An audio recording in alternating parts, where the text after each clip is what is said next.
Thank you for tuning into this channel. My name is Janet. I'm working through the King James's Bible and I'm on chapters 3 and 4 within the book of Numbers today.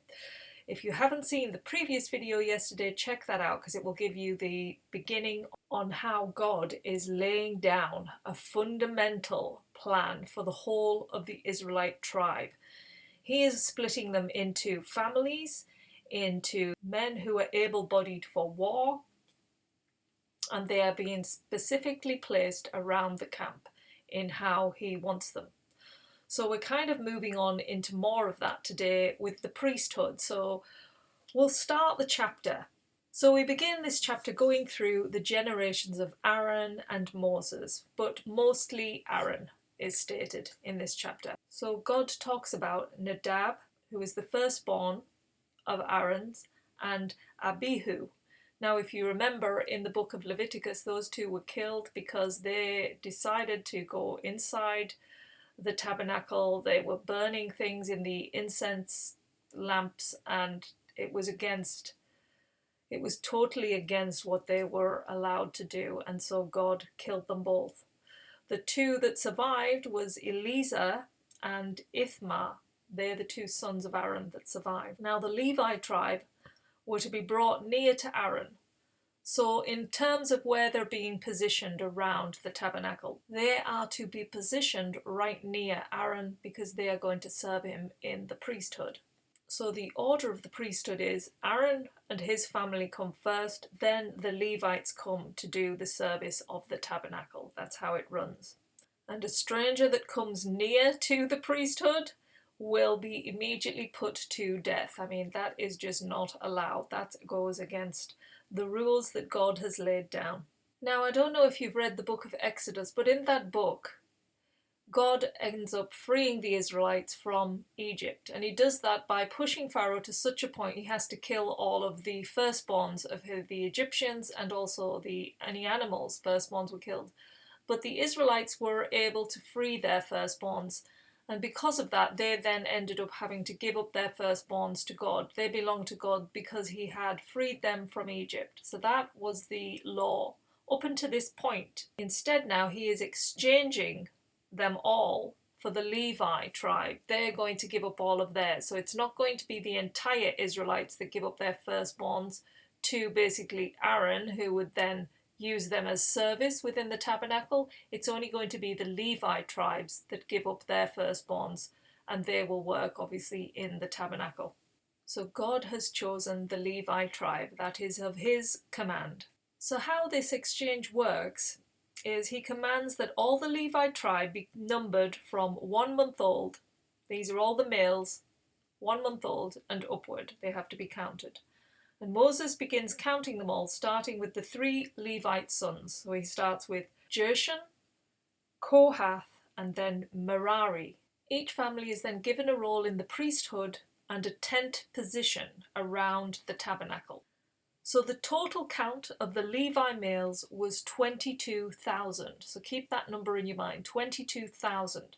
And then Moses counts all the male firstborns of the Israelites, and again from 1 month old upwards. And the total then comes to 22,273. So we've got 273 more males in all of the Israelites compared to that of the Levi. So that is the difference. So remember, God is always like for like, eye for an eye, tooth for a tooth kind of thing.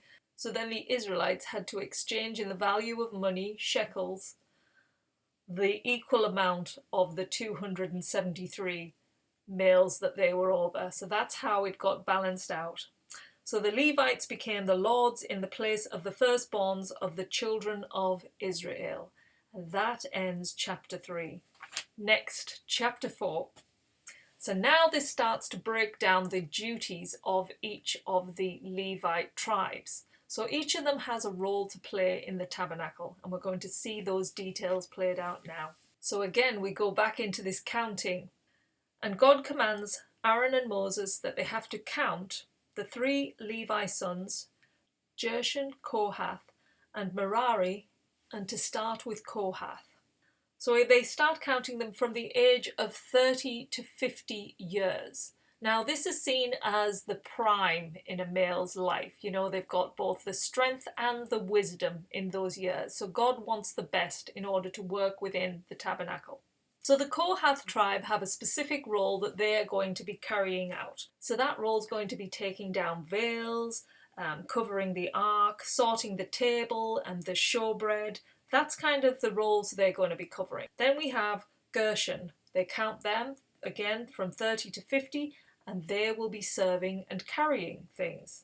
Merari, again 30 to 50 years are counted, and they're going to be carrying boards, bars, pillars and sockets. So we end up with our total. So the Kohathites came to 2,750 men, which were fit for service in the tabernacle. Then Gershon, we have 2,630 men fit for service. And Merari, 3,200 men fit for service, giving a grand total of 8,580 men which will be working within the tabernacle. Now, each one has a specific role that God has laid out. We've got the Kohathites that are mostly working with the holy things. They're really close. Then we have the Gershon tribe who are going to be carrying the covers, and then Merari, they're going to be carrying mainly the frames. So each tribe are so intricate to one another. They need each other to work, and that's how God wants it to work. To get everybody working as a team, as a whole body, not separate. You're holistic, all coming together. So everyone had a place and a part to play and worked together to make up that whole. And that concludes our chapter 4. So there you have it. 2 great chapters again, covering a lot of numbers, hence why the book is called Numbers. And just to end, I wanted to give you a quick visual, which I like to do because it's easier then for you to keep in your mind. You can see exactly where each tribe is laid out. So you see Merari there at the top with 6,200 tribe in total. Moses and the priests are at the top there. Kotha is at the bottom there, 8,600, and Gershon 7,500. So that's their total tribe numbers, and you can see where they're positioned around the tabernacle. So we've got to that place now with it. We can see everyone's important role. Everybody has been given a function. They're all getting numbered and they're all getting put into a place. God is really making sure everybody knows exactly what they're going to be doing. Nobody is going to be idle or left doing nothing. They've all got important roles. And I think we need to see ourselves like that in the world. We are here for a reason. We didn't just come here for nothing. We're here, we're a vital part to this world. And when we get in tune with God and we know what our role function is with Him, then, our lives are just going to blossom. So that concludes our 2 chapters today, and I'll be back tomorrow for more chapters within the book of Numbers. Thanks for being here, and hope to see you again soon. Take care now. Bye.